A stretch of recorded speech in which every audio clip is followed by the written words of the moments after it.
Shine food TV के मौजूद दोस्तों अस्सलाम वालेकुम। नाज़रीन ग्रामी, ईरान ने पाकिस्तान के सूबे बलूचिस्तान के अंदर जो मिसाइल हमले किए, सेम इसी टाइम के अंदर इराक और सीरिया के भी इलाकों पर मिसाइल हमले किए और हर एक की रीजन अलग अलग दी गई है। सीरिया या शाम के लिए इसका कहना था कि यहाँ पर एक दहशतगर्द जमात इसके खिलाफ प्रॉक्सी वार लड़ रही है या फिर इस जगह से ईरान पर मुसलसल दहशतगर्दी के हमले करती रहती है। इराक पर हमले की वजह ये थी कि जिस जगह पर हमला किया गया था वहाँ पर इस्राएली खुफिया एजेंसी मोसाद का ठिकाना था, जो कि ईरान के खिलाफ जासूसी के अंदर मुलविस थी।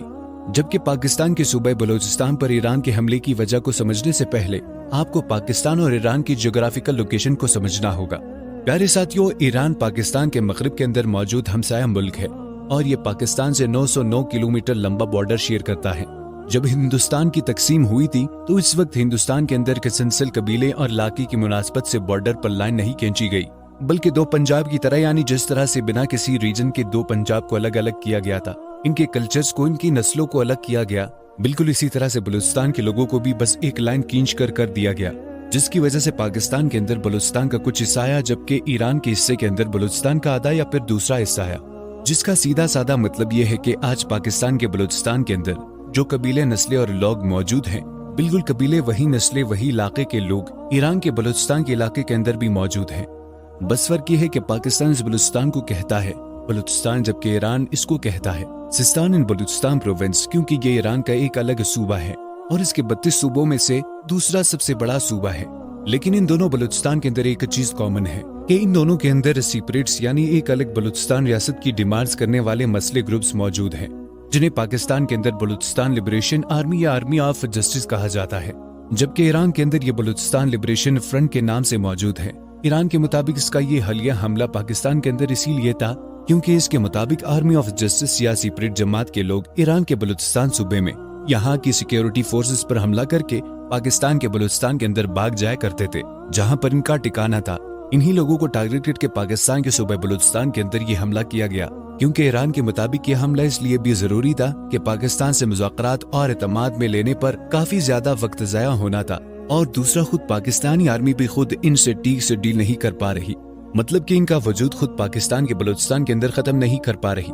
और दूसरा वजह ये कि Balochistan liberation army Pakistani army पर मुज़ाकरात के लिए भी एतमाद नहीं करते, लिहाजा हमें मजबूर होकर खुद ये हमला करना पड़ा, जो कि ईरान की एक बहुत बड़ी सिफारती गलती थी, क्योंकि किसी भी खुद मुख्तार मुल्क पर ऐसे बिना इजाजत अचानक से हमला पूरी दुनिया के अंदर इसी मुल्क के रिसवाई की अलामत समझा जाता है। लिहाजा इस मामले पर दोनों मुल्कों को सिफारती सतह पर एक होकर इस मसले को डील करना चाहिए कि या तो मुज़ाकरात करके इनकी डिमांड्स पूरी करें या दोनों मिलकर इस पर कोई मिलिट्री एक्शन ले, क्योंकि ये दोनों मुल्कों का एक कॉमन प्रॉब्लम है, पर ऐसा नहीं हुआ। हालांकि ईरानी फॉरेन मिनिस्टर का इसके बाद ये बयान था कि हम पाकिस्तान की खुद मुख्तारी का एहतराम करते हैं, वो हमारा हमसाया मुल्क और भाई है, सो ये हमला पाकिस्तान पर नहीं बल्कि इन सेपरेट्स ग्रुपों के खिलाफ था। लेकिन जवाब में पाकिस्तान ने इन्हें सेपरेट्स ग्रुप पर मिसाइल गिराए, जो कि ईरान के बलूचिस्तान के अंदर रहकर पाकिस्तान के बलूचिस्तान के अंदर मुसलसल कार्रवाइयां कर रहे थे। अब इस हमले से एक बात तो वाज़ेह है कि ईरान को ना तो इस वक्त पाकिस्तानी डेमोक्रेटिक हुकूमत पर कोई एतमाद है, जो कि अभी तक मौजूद ही नहीं है,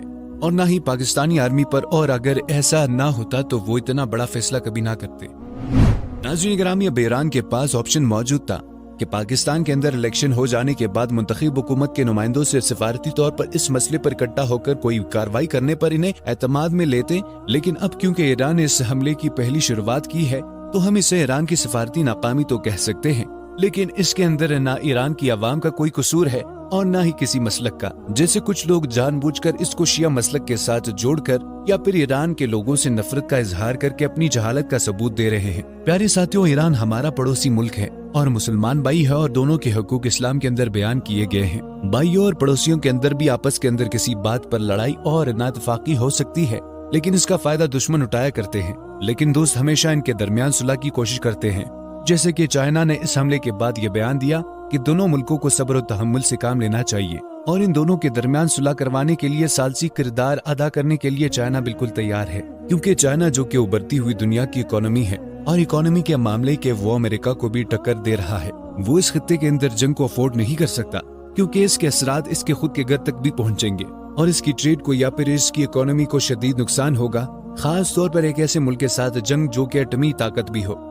ایران کی ٹوٹل آبادی ہے 8 کروڑ کے قریب، جبکہ پاکستان کی ہے 24 کروڑ۔ ملٹری کے معاملے میں بھی ایران پاکستان سے کافی کم ہے، مگر اب اس معاملے کو ایک ایک پوائنٹ کے ساتھ برابر ہونے کے بعد ختم کر دینا چاہیے، ورنہ امریکہ جیسے موقع پرست اس پر مزید جلدی تیل ڈال کر اسے اپنے فائدے کے لیے استعمال کر سکتا ہے۔ امریکہ جیسا ملک اپنے مفاد کے لیے اس مسئلے کو ایک جنگ کے اندر بدلنے سے بھی باز نہیں آئے گا، جیسا کہ حال ہی کے اندر امریکہ نے یہ بیان دیا کہ ایران نے 3 ملکوں کی نہ صرف خود مختاری پر حملہ کیا ہے بلکہ یہ اس خطے کا سب سے بڑا دہشت گرد ہے۔ ظاہر ہے کہ ایران اس وقت اسرائیل کا سب سے بڑا دشمن ہے، اور اسرائیل فلسطین وار کے اندر ایران اسرائیل پر مسلسل حملے کر کے اس کو شدید پریشان کر رہا ہے، اور امریکہ جو کہ اسرائیل کا سب سے بڑا اتحادی ہے، اس نے اس غلطی کو موقع غنیمت جان کر پاکستان کی طرف کارروائی کی کوشش کی ہے تاکہ اس کی تمام نظریں اس جنگ سے نمٹنے کے اندر لگ جائیں اور وہ غزہ کے مسلمانوں پر کوئی توجہ نہ دے سکے، ورنہ پاکستان کے اندر جتنی فیشزم کا مظاہرہ ماضی کے کچھ سالوں کے اندر کیا گیا، ایک ڈیموکریٹک حکومت کو امریکہ کے سفیر کے حکم پر گرایا گیا، کبھی اسے پاکستان کی فکر نہیں ہوئی، بس اسی معاملے پر پاکستان کی فکر ہو رہی ہے۔ اور دوسرا مسئلہ، اس مسئلے کو اٹھا کر کے امریکہ پاکستان کے اندر جنرل الیکشنز کو ملتوی کروانا چاہتا ہے، کیونکہ وہ جانتا ہے کہ جس حکومت کو گرایا گیا الیکشنز کے بعد دوبارہ ایسی پارٹی کے اقتدار کے اندر آنے کا چانسز بہت زیادہ موجود ہیں، اور اگر وہ ایسا کرتی ہے تو یہ حکومت سیدھی امریکہ کے مخالف ہوگی۔ وہ مولا جٹ بنا ہوا ہے، حسین مافیا بنا ہوا ہے، پابلو اسکوبار بنا ہوا ہے عمران خان اس وقت۔ آپ نے دیکھا کہ کل اس کا اسٹائل جو ہے عدالتوں میں جانے کا، ایسا لگتا ہے کوئی انڈر ورلڈ کا ڈان جا رہا ہو، کوئی پابلو اسکوبار جا رہا ہو، کوئی بدماش، کوئی مافیا کا ڈان جا رہا ہو عدالت۔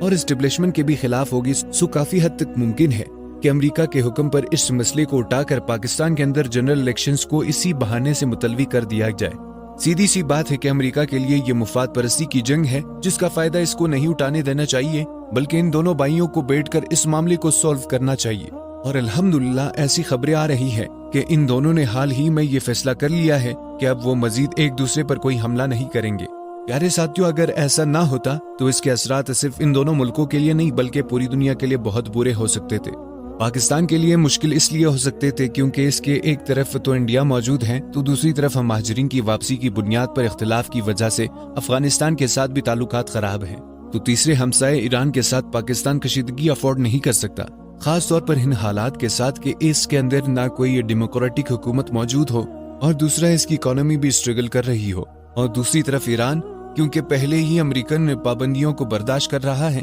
تو اس کے لیے کافی مشکل ہوتا کہ سیریا، عراق، امریکہ اور اسرائیل کے ساتھ ساتھ اب پاکستان کے ساتھ بھی کوئی محاسک کول دے، اور امریکہ اور اسرائیل اس موقع کو غنیمت جان کر اس کا حل بھی بالکل غزہ کی طرح کر دیں۔ لیکن آنے والے حالات کیا رخ اختیار کرتے ہیں یہ تو ہمیں وقت ہی بتائے گا، لیکن آپ احباب اس بارے میں کیا سوچتے ہیں؟ اپنی قیمتی رائے کا اظہار کمنٹ سیکشن میں ضرور کریں۔ امید ہے آج کی اس ویڈیو سے آپ احباب کو بہت کچھ سیکھنے کو ملا ہو۔ ملتے ہیں ایک نئی انٹرسٹنگ ویڈیو کے ساتھ، تب تک کے لیے اپنا اور اپنے پیاروں کا بہت سارا خیال رکھیے گا۔ فی امان اللہ۔